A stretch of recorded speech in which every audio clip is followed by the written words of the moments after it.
Situé au cœur de la Charente-Maritime, le long du fleuve Charente, Saintes a su, au fil des siècles, conserver les nombreux témoignages de son glorieux passé.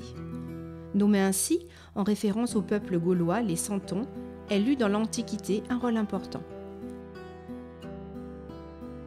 Capitale de la Gaule aquitaine, la plus grande province romaine de Gaule, elle garde encore aujourd'hui de nombreuses traces de cette période.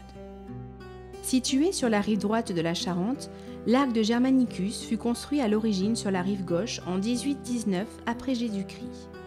Il était la porte d'entrée de la ville pour tout visiteur arrivant de la Via Agrippa, voie romaine reliant Lyon à Saintes. Il fut dédié à l'empereur Tibère et à ses deux neveux et fils adoptifs, Drusus et Germanicus. À quelques mètres de là, le musée archéologique vous permettra d'approfondir vos connaissances sur cette période. Rassemblant des vestiges de la civilisation gallo-romaine, il offre également une exposition d'objets de la vie quotidienne et d'artisanat.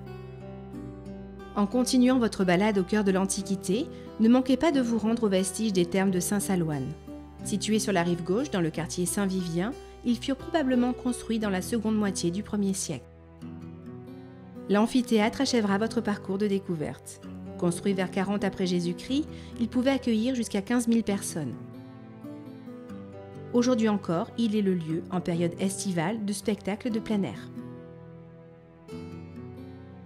Saintes possède certes un exceptionnel patrimoine culturel, mais également, situé au cœur de la ville, de multiples espaces de verdure.